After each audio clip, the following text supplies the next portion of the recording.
Hi guys, welcome to my first video on the channel. We're gonna be covering rifles on the channel, so if you like that, please do, I guess, and we're gonna talk about the healers. Because they kind of been talked a lot, being either too oppressive or like they need to be nerfed, and I kinda wanna put some input in that because other than Psylocke being my favorite character in the game, like I do enjoy using the healers because they're fun and they're so visually pleasing to look at, especially Luna and Cloak and Dagger. Both have my personal interest to the female body, like healers kind of serve one of the most important roles in rivals. Because you can afford to go with like one tank and like 3 DPSs and 2 healers, but you can never afford to go one healer. Because shockingly enough, you can't like protect the team and do damage when you're dead. Good grief, come on, you brat.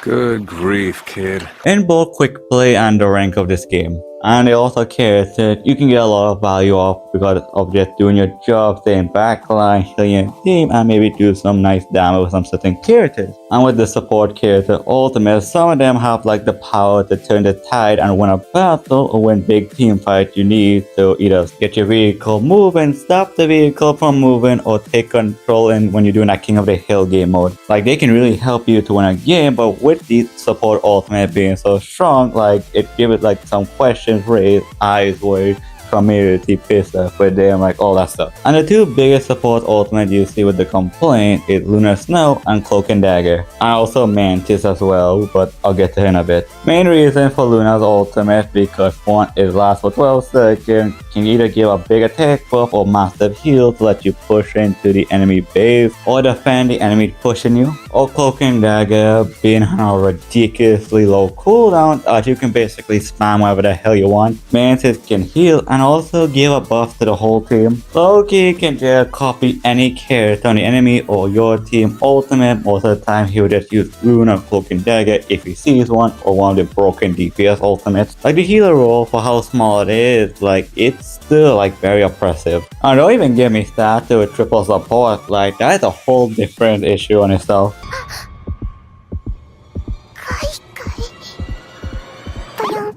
That really only just affect rank because quick play, like I don't think people know how to coordinate the ultimate properly. So anyways, I think a lot of talk on how they should like nerf the healer to the ground. And I'll be honest, like I agree, like a lot of these support ultimates need to be toned down. But I don't really think it should get nerfed to the ground to where it's useless because healing ultimates I see as a necessary evil. Because I know a lot of people want to say healing ultimates are broken, and they are, but at the same time, so is a lot of stuff in Marvel Rivals. And what I mean by that, because I see it as a check to counter the other broken stuff, or just to stop anything from happening from the enemy team from beating your team. Like example, let's say like your enemy Hela uses their ultimate, like what? You just wanted to wreak havoc and demolish your team? No, you just use your support ultimate if you have it and counter the Helen ultimate. Or another one. You think I want to hear again from the enemy Bucky? So you can just clip that, post it on YouTube Shorts and just go crazy? No! Like you do the smart thing and stop it from happening if you play support. And like even though you use the support ultimate, like 99% of the time it is like you're invincible, but at the same time you're not invulnerable to attack because you just heal a lot. You're not invincible. Like you are very susceptible to getting one shot if the enemy team wants to counter you with either Iron Man, Hawkeye if you can hit the headshot, Punisher, shotgun if you get really close and make sure that shotgun lands some headshot, Scarlet Witch, Namor if his ultimate land on the middle of you, Groot ultimate paired up with Moon Knight, like that is a deadly combo. Or the enemy team use the ultimate to push your team, like you can use your own support ultimate to contest that. And after you use your support ultimate, that doesn't mean the enemy doesn't have their counter DPS ultimate to counter you back, like that freaking Star-Lord. After I finish use my ultimate, I can just hear it, that call out, and then next thing I know, my whole team dead. With his freaking aimbot that doesn't even need cheats. Like imagine cheating on someone like Star-Lord, am I right? Like that's the kind of like iffy thing about the ultimate in Marvel Rivals, because a lot of it, if not most of it, are just insanely powerful. And with Rivals, like it seems like they want to make like one thing about a character like so powerful and broken to where you can probably get a win with anything you can do.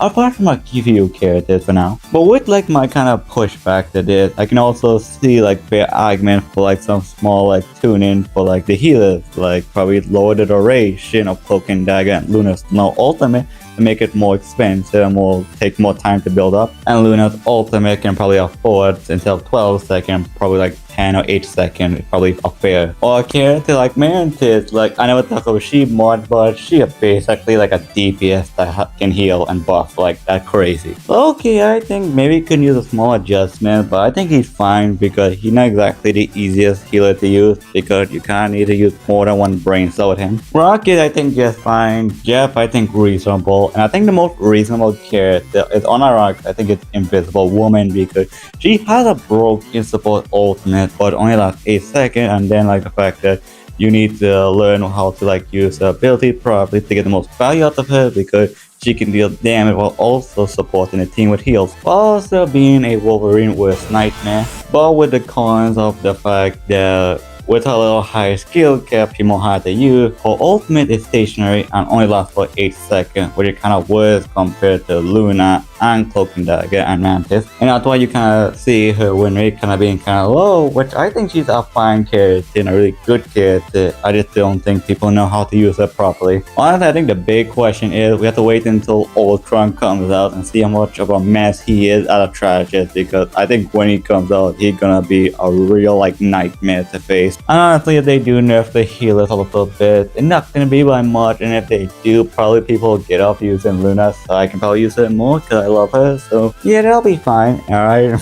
But honestly, they'll probably just make them more reasonable, but still feel very powerful because this is my rival at the end of the day. But what do you guys have to say? Because yeah, that's the end of the video. I would love to hear what you guys have to say down in the comment section, and of course like, comment, subscribe if you like what you see. And I've really been liking this game a lot. Never played a game like this before. I only been started playing when season 1 came out, and I never had any type of experience, so I'd love to learn and play with you guys. Yeah, see you in the next video. So with all that said, take care, love you guys, and I'll see you on the next video. Goodbye.